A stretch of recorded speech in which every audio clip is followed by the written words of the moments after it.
이재명 민주당 대선 경선 후보가 누적 득표율 90%에 육박하는 압도적인 지지를 얻었습니다. 국민의힘 주자들은 토론회에서 1차 경선 통과를 위한 선명성 경쟁을 벌였는데요. 오늘 이준우 국민의힘 대변인 김종욱 전 청와대 행정관과 함께 짚어보겠습니다. 두 분 어서 오십시오. 어서 오십시오. 안녕하세요. 예. 자, 먼저 민주당 경선 이야기부터 하겠습니다. 이재명 후보가 충청권 88%에 이어서 영남권은 90%를 넘는 득표율로 그야말로 압승을 거뒀습니다.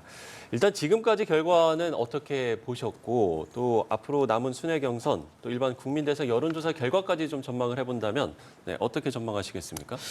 지금 민주당의 경선은 산무 경선 이렇게 봅니다.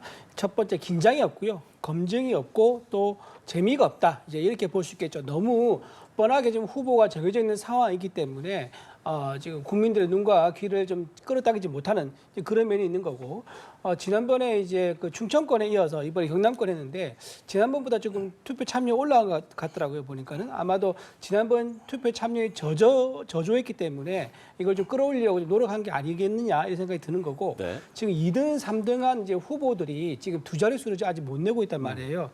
과연 이렇게 가면은 나중에 이제 결국은 당권 문제가 생기게 됩니다. 이재명 대표가 지금 당 대표를 내려놓고 나왔기 때문에 대선 끝나자마자 이제 민주당 전당대회 열어서 당권 차지하게 된 상황이 벌어지는데 이렇게 만약에 당권이 허무하게 이재명 대표가 지명한 사람이 물려받아서 간다 그러면 아마 친문 세력이 재기할 기회가 다시는 없을 거예요. 그렇기 때문에 아마 2등, 3등 후보가 이렇게 착한 2등으로 물러나서는 안 되고 치열하게 싸워서 어느 정도 두 자릿수 지지율을 확보해야지 재기가 가능할 거다. 아마 저는 그렇게 봅니다. 예, 경선 흥행 부분을 좀 이야기를 해주신 것 같은데요. 앞으로의 지금까지의 경선 어떻게 보셨고 앞으로는 어떻게 좀 흘러갈지를 전망해 주신다면요. 일단 권리당원과 대의원 투표율이 90%가 넘는 상황입니다. 제가 볼 때는 대선과 유사한 방식의 투표율이거든요. 그렇다면 상당히 많은 권리 당원들과 대의원분들께서 투표에 참여하고 계시다라는 생각이 들기 때문에 뭐 흥행 여부와 관련해서 국민의힘에서 걱정을 해주십니다만 전 그 정도는 큰 문제가 없을 거라고 생각을 하는 거고요.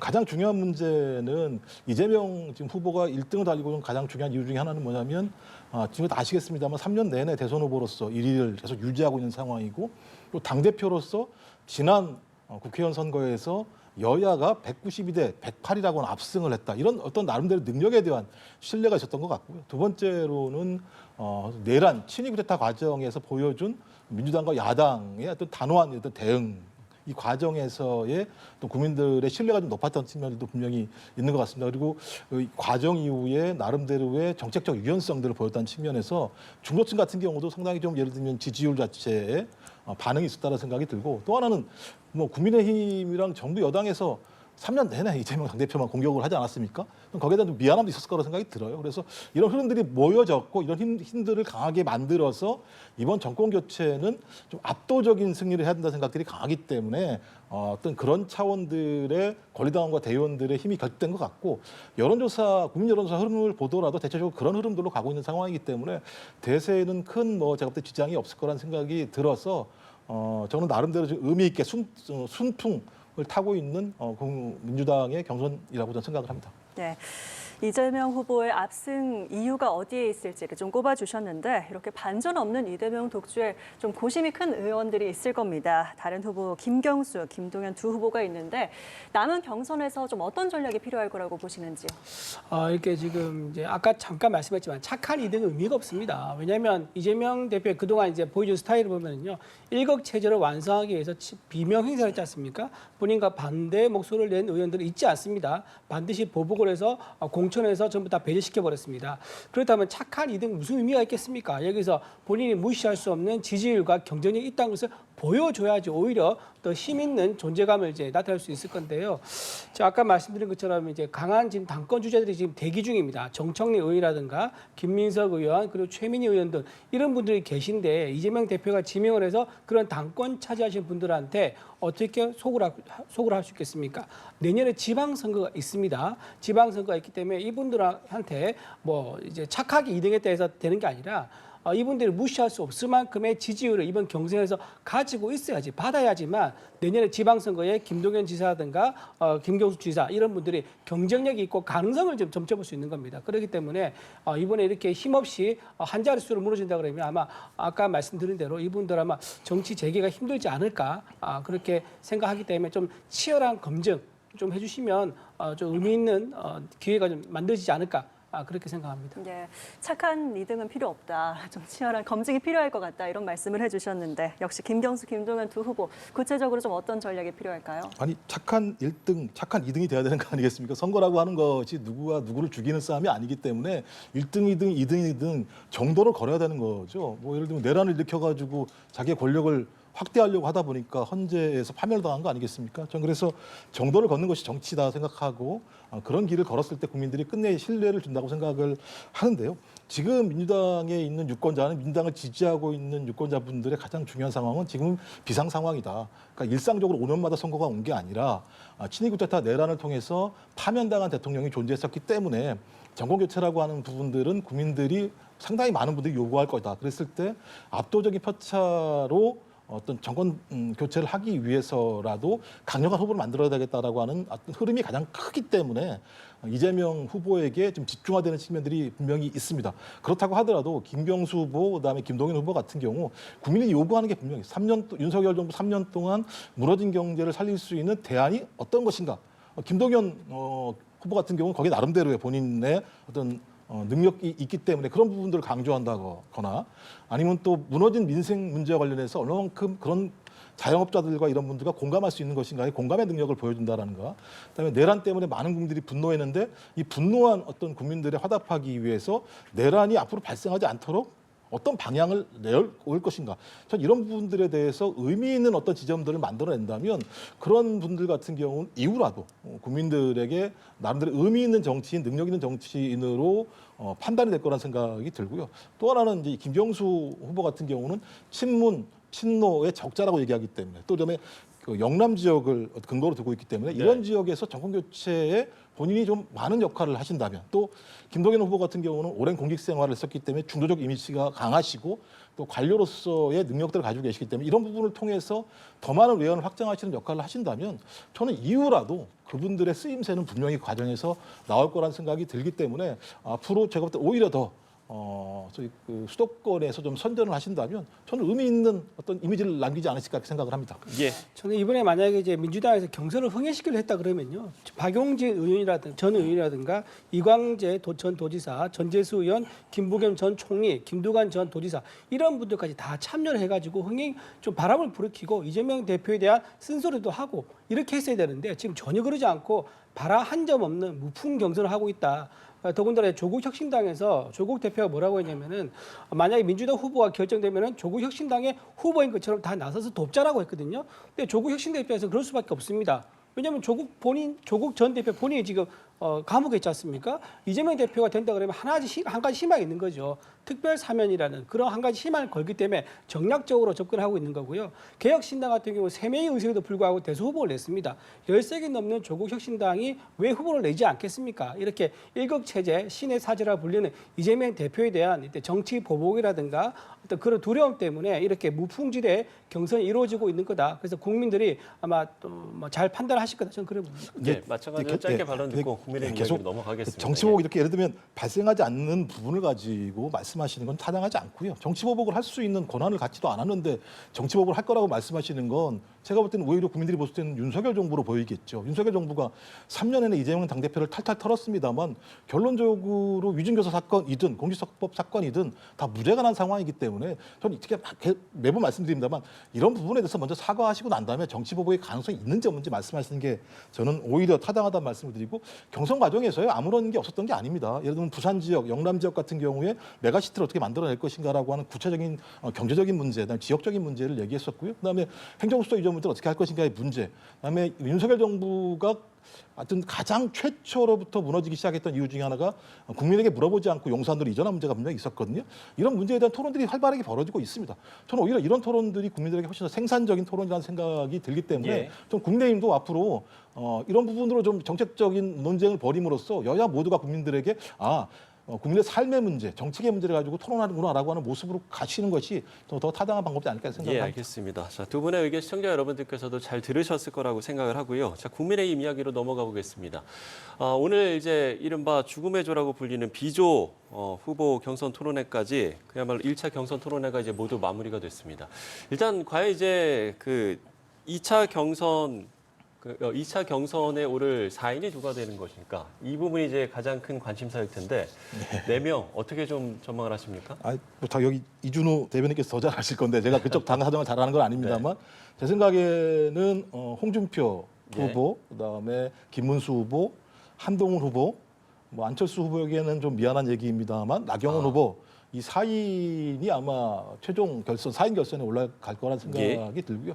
뭐 그 이유 중에 하나는 홍준표 후보와 한동훈 후보가 좀 상승세를 좀 보이고 있는 것 같고 거기에 비해서 김문수 후보는 약간 좀 하락 국면이 있는 상황인데 안철수 후보가 의미 있는 자기의 득표력을 가지려면 좀 중도층에서 호소력이 있어야 되는데 그렇지는 않은 것 같다는 느낌이 많이 듭니다. 그런 측면에서 저는 뭐 큰 이변이 없다면 4인 체제가 될 것 같고 그래서 오세훈 후보의 불출마의 최대 행운화는 나경원 후보가 될 것 같다 이런 생각을 하게 됩니다. 예. 많은 여론에서도 일단 빅3죠. 뭐 홍준표, 한동훈, 김문수 후보 이렇게 빅3 3명은 이제 무난히 좀 통과할 것이다. 그리고 이제 남은 한 자리가 이제 누가 되느냐. 이제 이 부분을 좀 상당히 좀 관심을 갖는 것 같더라고요. 네. 어떻게 좀 전망을 하시겠습니까? 저는 이제 국민의힘 대변인 입장이니까요.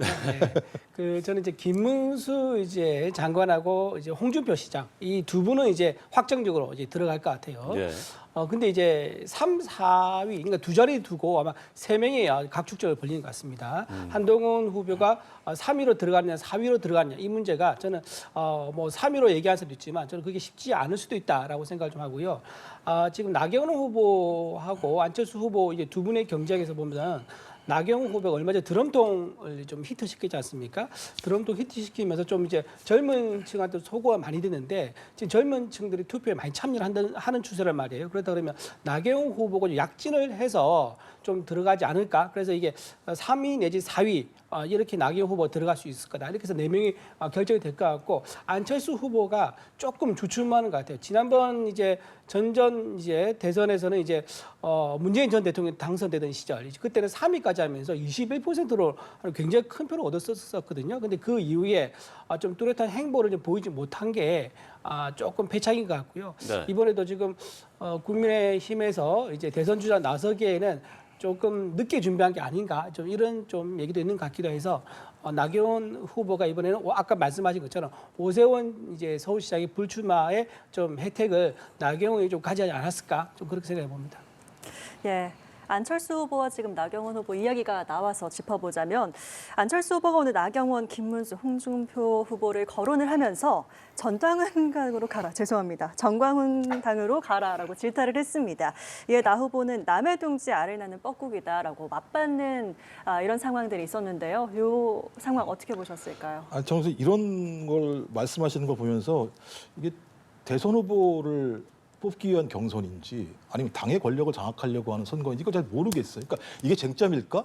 정광훈 당으로 가라거나 이 안철수 후보 같은 경우는 윤석열 전직 대통령과 단일화를 해서 들어온 분 아닙니까? 그러면 당에서 수용하신 분들 아니에요? 갑자기 선거가 되니까는 왜 남의 당에다가 알을 낳냐 이렇게 말씀하시는 건 타당하지 않고요. 지금 핵심적인 국민들의 어떤 포인트 지점은 파면당한 전직 대통령을 계속 옹호할 것인가? 이 문제 되게 중요한 거죠. 왜냐하면 헌법재판소가 전직 대통령을 파면한 가장 중요한 이유 중에 하나가 뭐냐면 민주공화정의 헌법적 질서를 지키지 않아서 국민을 배신했다라고 하는 내용 아니겠습니까? 근데 국민을 배신했다고 헌법재판소가 판단한 전직 파면당한 대통령을 저는 옹호하는 듯한 논의들이 많이 벌어지고 있는 상황 자체. 그런 상황에서 국민들이 표를 줄 것인가 하나하고 여전히 내란 문제와 관련해서 내란이 부당하긴 하지만 파면은 뭐 예를 들면 문제가 좀 있는 것 같다. 이런 식의 아주 애매모호한 태도를 취하고 있는 모습. 그러면 파면당한 전직 대통령과 그다음에 내란 이 두 가지를 옹호하는 모습을 가지고 국민들에게 표를 달라고 그럴 수 있을까? 우리나라 헌법 전문에 의하면 자유민주적 기본 질서. 근데 그 자유민주적 기본 질서를 지키지 않아서 파면당한 대통령 때문에 지금 대통령 선거가 조기 대선이 벌어지고 있는 상황인데 소위 가장 자유민주적 기본 질서를 지켜야 될 대통령의 내가 나오는데 전직 파면당한 대통령을 옹호한다, 내란을 비호한다. 전 이러면서 국민한테 표를 달라고 얘기하면 국민이 표를 줄 수 있을까라는 측면에서 저는 하루라도 빨리 국민의힘이 전직 파면당한 대통령과 결별을 선언하고 민주공화정에 맞게 국민주권 시대에 국민의힘이 어떤 길을 갈 것인지 말씀하시는 게 저는 당권 경선에서 대통령 후보 경선으로 갈 수 있는 중요한 전환적 계기가 될 거라고 생각을 합니다. 네, 대변인께서도 하실 말씀 있으실 것 같습니다. 안철수 의원이 이제 당을 한 6번 정도 옮긴 걸로 알려져 있습니다. 이제 새정치민주연합에서 이제 창당했었죠. 그리고 국민의당 창당을 했었고 바른미래당 창당을 했었는데요. 당적을 이제 많이 좀 옮기셨고 창당도 여러 번 하신 적이 있는데 또 다시 이제 다른 당을 얘기하면서 하는 것은 좀 적절하지 않다라고 생각이 들고요. 본인도 왜 당적을 많이 옮겼으면서 다른 분한테 당적을 옮기라고 얘기하는 게 좀 적절하지 않다. 이제 그 말씀 드리고 또 하나 좀 말씀드리면 지금 자꾸 이제 말씀하실 때마다 이제 윤석열 전 대통령이 끌고 들어와서 이 대선판의 어떤 그 구조 자체를 윤석열의 심판 이걸로 이어가려는 이제 그런 의도가 좀 많이 보입니다. 근데 그게 당연히 민주당에서 원하는 이제 원하는 대선 선거 전략이죠. 그래야 이제 선거에 쉽게 이길 수 있을 거라고 봅니다. 헌재에서 결론이 난 거니까. 그런데 저는 일단 지금 대선 가게 되면 지난번 이제 박근혜 전 대통령 탄핵 이후에 대선이 어떤 식으로 이루어지냐면 탄핵은 그때 있었지만 실제 대선 갔을 때는요 탄핵하고 별로 다투지 않았습니다. 미래 지도자를 뽑는 거 가지고 국민들이 과연 지금 현재 상황에서 누가 가장 적절한 지도자인가 이런 부분을 두고 주로 판단했단 말이에요. 그 지금 같은 경우는 경제라든가 민생, 안보, 그다음 국정 안정 그리고 우리가 우파 정권, 우파 이제 자유민주주의 체제를 씨를 뿌려져 이제 미국과 함께 같이 이제 경제 협력 체제로 가느냐 아니면 중국 편에 서서 그 미국과 함께 맞서느냐 이런 중대한 갈림길에 서 있는데 과연 이 상황에서 이미 결정난 사항으로 돌아가서 국민들이 판단을 할 것이냐 아니면 지금 우리가 앞으로 청년들이 일자리를 구해야 되고 그리고 이제 뭐 각양각색의 기회를 만들어서 자유시장에서 경쟁을 해야 될 상황인데 중국 사람들이 들어와서 우리나라 땅을 가져가고 우리나라 사람들의 일자리를 가져가는 이런 상황에서 과거에 판단하는 게 무슨 의미가 있겠습니까? 우리 국민들에게 이익이 되는 거, 청년들에게 이익이 되는 거 이런 부분에서 관점에서 본다 그러면 이번 대선 구도는 지금 민주당에서 바라는 윤석열 전 대통령에 대한 탄핵, 심판 이런 구도가 아니라 미래냐 아니면은 과거냐 아니면은 미국이냐 중국이냐 이런 구도로 갈 가능성은 높다. 저는 그렇게 봅니다. 제가 짧게만 좀 말씀을 드리면 좀 미안하지 않으신가요? 그러니까 위헌위법적인 소위 비상계엄을 통해서 헌재가 파면을 시킴으로써 3년 만에 조기 대선이 벌어지는 거잖아요. 어떤 형태로든지. 전 그렇다면 국민의힘은 기본적으로 국민들에게 죄송하다. 전 민주당한테 그런 얘기는 안 할지 모르겠습니다만 국민한테 그 얘기를 하셔야 되는 것이고요. 제가 이 얘기를 제기하는 건 뭐냐면 제가 얘기한 게 아니에요. 이 경선 토론 과정에서 한동훈 후보가 안철수 후보가 계속 그 질문을 하세요. 질문을 하시면 거기에 대해서 답변을 하실 때 명확하셔야 되는데 여전히 전직 파면당한 윤석열 대통령을 옹호하는 발언을 하고 있고 내란이 별 문제가 없다 또는 뭐 개몽령이다 아무런 피해도 받은 거 아니냐 이런 말씀을 하시니까 헌재가 아무런 피해를 받지 않은 게 아니야.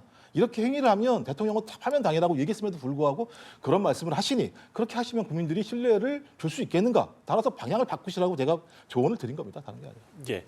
짧게 말론 듣겠습니다. 네, 좀 뭐 계속 이제 윤석열 전 대통령 끌고 들어온 것에 대해서는요, 뭐 더 이상 제가 답변할 가치가 없는 것 같고요. 지금 중요한 것은 지금 미래입니다. 미래고 지금 미국의 지금 통상 정쟁에서 살아남느냐 아니냐 중대한 기로에 서 있습니다. 기업들이 수십만 개 일자리 잃을 수도 있는 이런 상황인데 우리가 미래를 보고 가야 된다. 중국 편에 서서 미국과 맞서는 상황은 국민들이 선택하지 않을 것이다. 저는 그렇게 봅니다. 예, 알겠습니다. 자, 마지막으로 한덕수 대행 이야기를 해볼 텐데요. 영국 일간지 인터뷰에서 출마 의사를 묻는 질문에 노코멘트라고 이야기를 했습니다. 일단 이 같은 이제 한 대행의 어떤 모호한 태도, 글쎄 좀 어떻게 보시는지 궁금하고, 과연 그러면 이 한덕수 대행의 출마 카드 여전히 살아있는 것인가 이 부분이 궁금한데요. 네, 의견 듣겠습니다. 뭐 살아있으니까 토론이 되겠죠. 되게 좀 무책임하신 것 같아요. 왜냐하면 5월 4일까지가 본인이 사퇴할 수 있는 시한입니다. 보름도 안 남았습니다. 아직까지 아무런 말씀을 하지 않으시면서 또 대통령 권한대행 역할을 하고 계시고요. 조기 대선까지도 따지고 보면 한 달 지금 보름이 안 남은 상황입니다. 근데 지금까지도 본인이 대선에 나오겠다 안 나오겠다고 말씀하시면 본인은 검증 안 받으실 생각이신가요? 전 이런 측면에서 매우 무책임한 태도다. 여전히 지금 제가 볼 땐 10일 이상 나오니 많이 얘기만 왔다 갔다 하는 상황이고 외신과 인터뷰 과정에서 저런 얘기들 계속 하시는 모습을 보면서 여전히 대선 후보로 출마할 것인지 말 것인지 간을 보시는 정도의 수준이라면 출마하시는 것 자체가 국민들에게 피해가 아닌가 이런 생각이 들고요. 또 하나는 계속 한덕수 권한대행 같은 경우는 위헌 위법적인 행위를 계속 반복적으로 해왔습니다.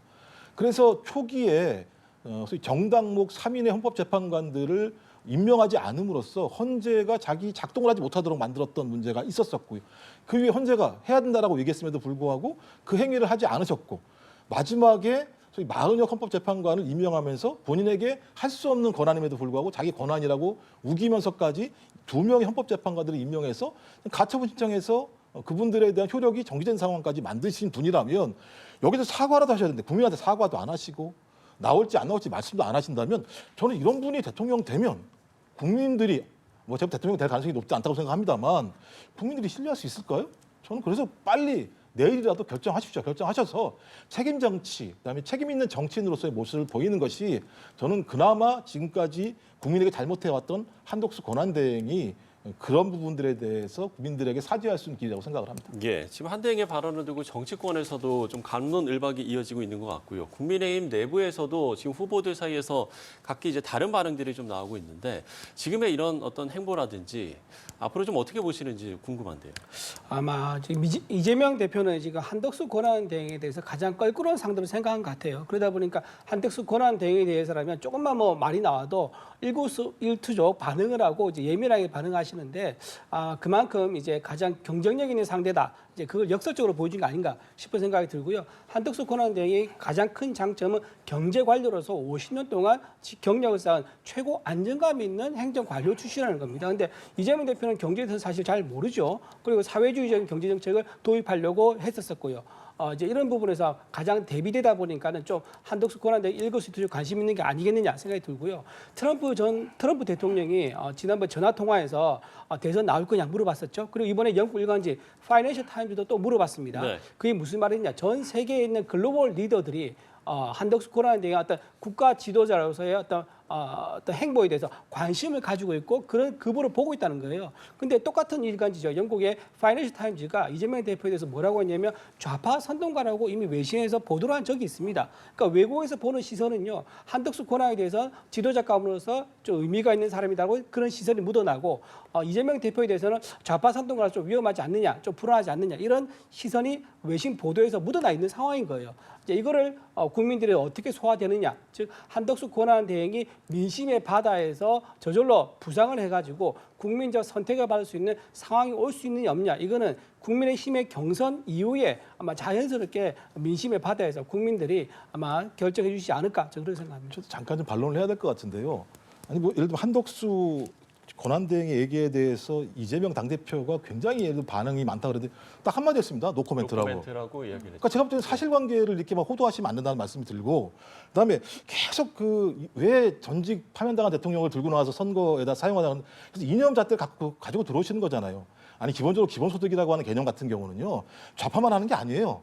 다 하시잖아요. 좌우파가 다 제기하는 겁니다. 앞으로 21세기 소위 제3차 4차 혁명의 과정이 벌어지게 되면 일자리가 줄어드는 상황에서 이것을 어떻게 극복할 것인가라고 하는 부분과 관련해서 좌우파 모두가 제기하는 상황인데 기본소득을 얘기하면 좌파라고 말씀을 하시고 아니 본인 자기 입으로 매우 중도 보수적인 측면까지 다 아우를 수 있다고 얘기를 했는데 그 부분은 쏙 빼놓고 말씀하시는 것 자체가 제가 볼 때는 선거에서 이데올로기적인 논쟁들을 가져오시려고 하는 국민의힘의 오랜 제가 볼 때는 잘못된 선거 전략 중에 하나라는 생각이 들어서 여기에 대해서 반론을 제기합니다. 제가 마지막 좀 말씀 좀 드릴게요. 예. 기본소득에 말씀하시는데요. 제가 보기에 기본소득을 말씀하시기 전에 본인이 이제 기본 양식과 기본 상식으로 좀 세상을 좀 사셨으면 좋았겠다. 그 말씀 마지막 드립니다. 예, 알겠습니다. 두 분께 이제 충분히 좀 발언 기회를 드린 것 같고요. 네, 오늘 이야기는 여기서 마무리 짓도록 하겠습니다. 이준우 국민의힘 대변인, 김종욱 전 청와대 행정관과 이야기 나눠봤습니다. 좋은 말씀 고맙습니다.